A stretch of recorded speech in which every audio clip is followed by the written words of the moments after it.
This is our Witcher Season 2 reaction and review. Guys, Chris and Rob here for the Jersey Comic Crew. As always, bringing to you the full Witcher Season 2 reaction. Yes. So toss a coin to us. Let's get this started.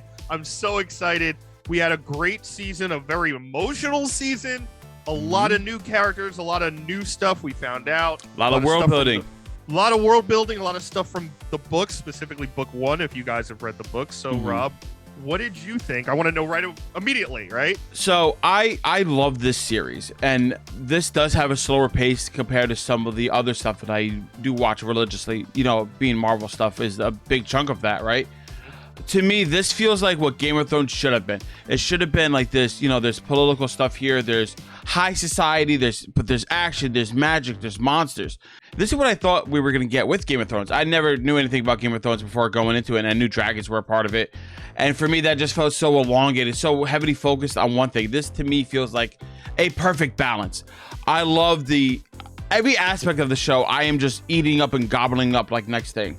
The only negative I have here is that the bard, there was no toss a coin to your Witcher song. There wasn't a chance. They didn't have time for him to start like a catchy song. Maybe towards the end there was a little bit, but I was like, all right, next season, just punch that a little harder.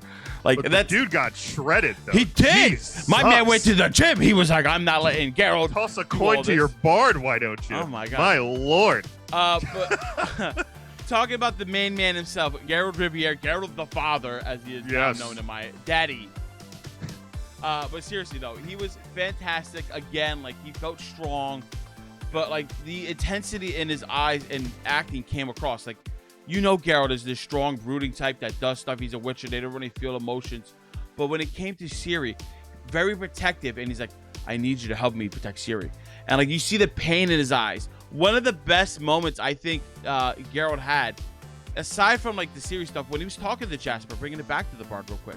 Yeah. When he gets the bard out of jail, it's like, hey, listen, I need your help. And then you see the pain in his eyes. It's just the subtle acting from Henry Cavill was bar none for me in this show.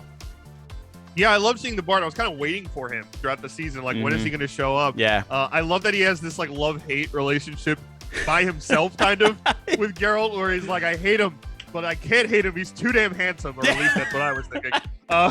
But with Geralt, yeah, like I love the transition Henry Cavill made with not only just, you know, the dad role with Ciri, being able to talk more and speak more than just, you know, like even though I love the grunting, but kind of this overall like person, we kind of see some of the shield chip away from Geralt. One of the best scenes I thought with Geralt was when he was with the Witchers, with Vesemir, kind of that relationship he has with Vesemir. Yes. Seeing Vesemir as a father, and then the other side of his life, which is his love life, Triss comes in and wants all that Geralt goodness. Yes. And he turns her down, and like he doesn't have to say it, right? But you can tell he's still in love with Yennefer, and he's still hurt by the situation that happened in season 1. Of course. And he's also still like, the child is the main focus, right?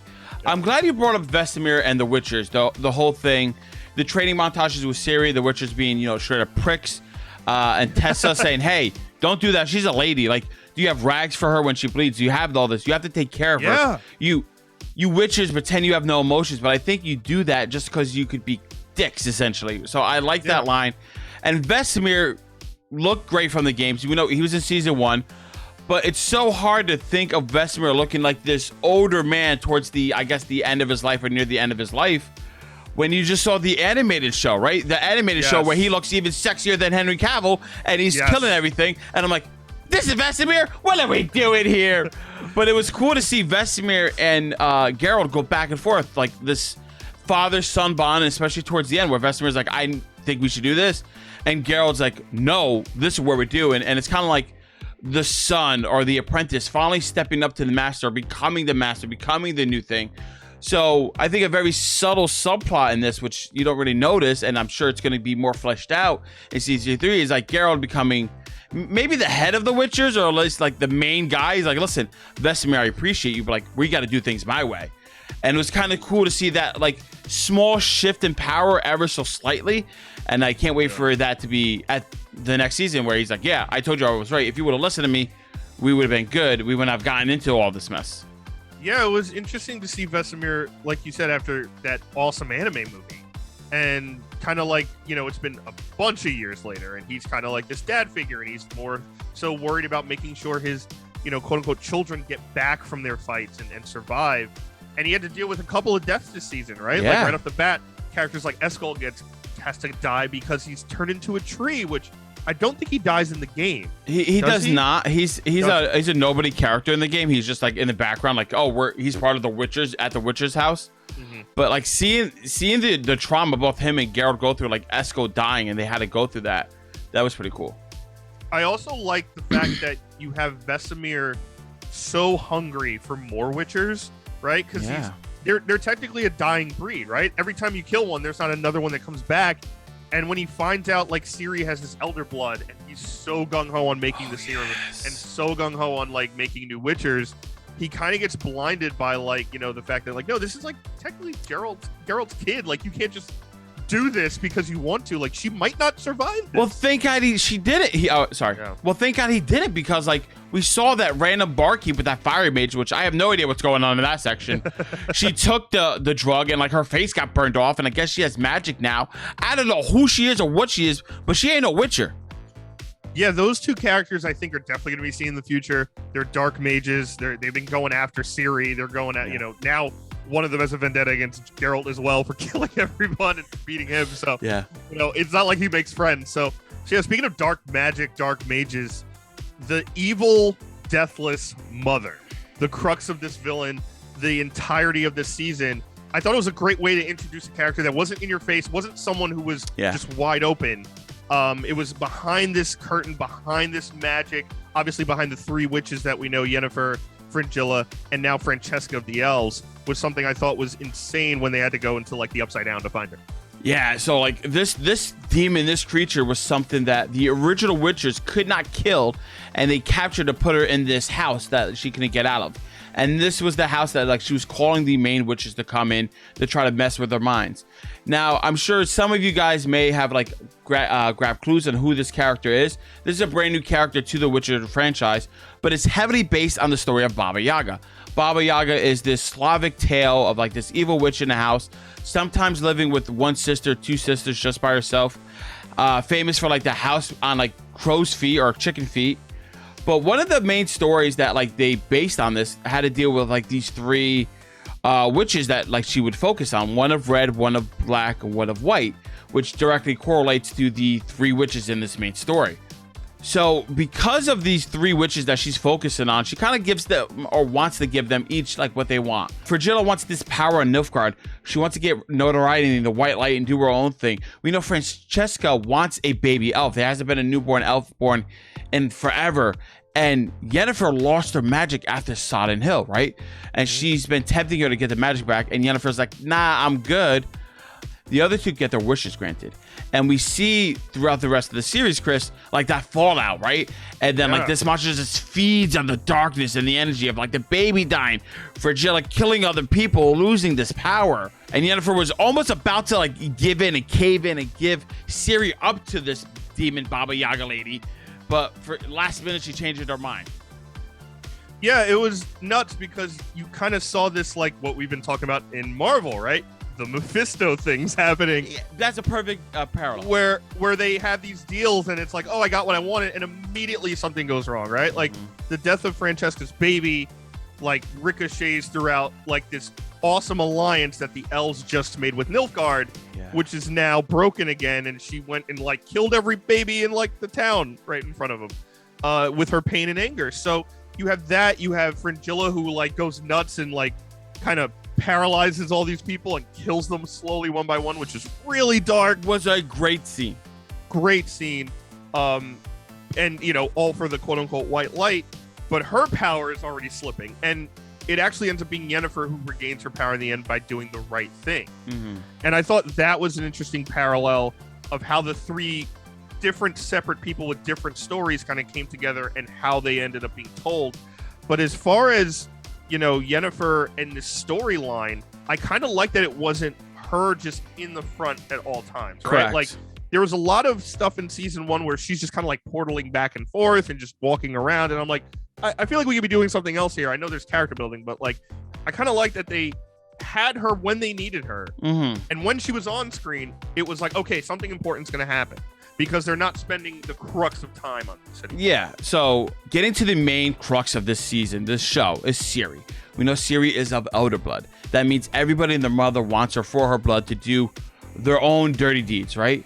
Seeing the Deathless Mother, the demon Baba Yaga lady, infiltrate Ciri, start killing Witchers, had me like shocked. I was like, oh no, we can't lose Ciri. Like, oh my god, season 3 is gonna be about getting Ciri back. But like her summoning these ultimate form of Basilisk, all the Witchers are fighting. It was a little weird that Geralt was just like standing there, like yelling at Ciri and not fighting Basilisk, because I was like, you could have killed them, probably saved one of your friends, and then come back. Well, I mean, they're also Witchers, right? Like, you got to be able to hold your own weight. It can't be Geralt every time. That's true. And then, like, when the biggest one came in, Geralt, like, destroyed it in, like, 2 seconds. He threw it off a cliff. I'm done with you. I need to get to my girl. But that sent the Deathless Mother back to the other realm, right? So, like, that just showed that, like, this world is, I guess it's, like, even a multiverse, because there's all these other worlds connecting it to one, which, again, leads me to Marvel, because just that's prominent in my mind. It's getting me a little scared, Chris. I don't know if we're going to get more monsters coming in. I don't know what's going to happen to my poor girl, Ciri. I'm scared and excited for season 3. It's going to be awesome. And for this season in particular, Ciri was my favorite character, hands down. Like, even as great as Geralt is and all that, like, Ciri was really the kind of character role of, like, seeing all this stuff for the first time and these new experiences. I like that they didn't focus so much on her just being, like, this little rich girl from, you know, this kingdom, and like she transitioned fairly well from the first episode where she's dealing with Nibelin and like his dark Beauty and the Beast type tale that ends in ruin, which he's a great character. If you read the books, he's basically like a playboy with horns, no pun intended.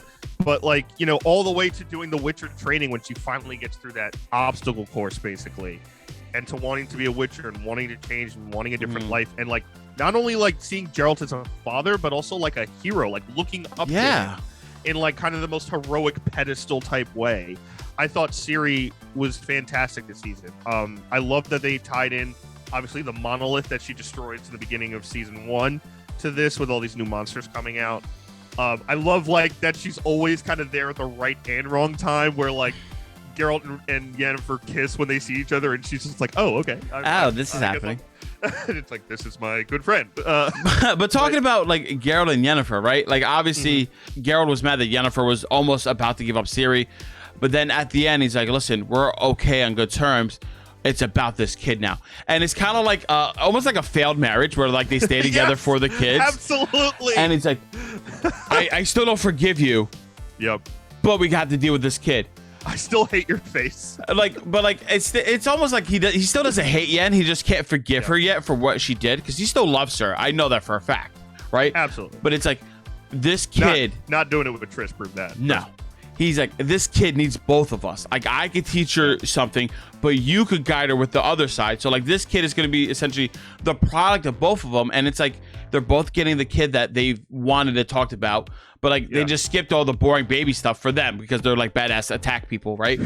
They're like, we kill things, we did this, we don't have time to change diapers. Now it's like, oh, the kid can fight. Now we're gonna bond. So I like that.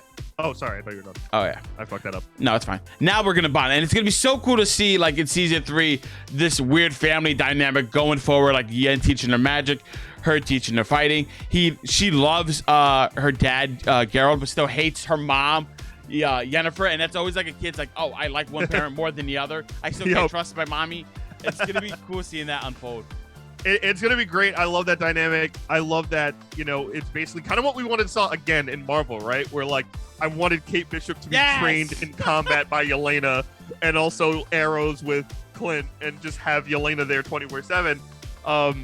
But yeah, like it's this awesome dynamic now that I'm interested to see how far her magical powers go, right? She has this banshee scream. She has these different kind of power sets. She's also learning it really fast and is able to, like, when she almost put that bridge together, I was like, instantaneously. So how does that tie in with the Elder Blood? How does that tie in with her lineage and her prophecy and Ithaline prophecy and all this stuff to come? Guys, we'll be talking about that in another episode, so definitely watch that. And guys, that is the perfect place to end this reaction to season 2. Make sure you stay tuned. Next couple of days, we're going to be talking about our theories and questions for the next season of Witcher, which cannot come soon enough. Thank you guys so much for watching. And again, let us know down in the comments below what you thought of Witcher Season 2. Who was your favorite character? And guys, thanks so much for watching. Give us a thumbs up, like, really helps 10 out a lot. If you're new, subscribe.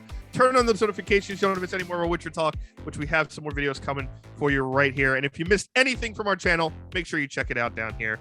And as always, I'm Chris Heller. That's Rob Moran. We're the Jersey Comic Crew, and we will see you next time.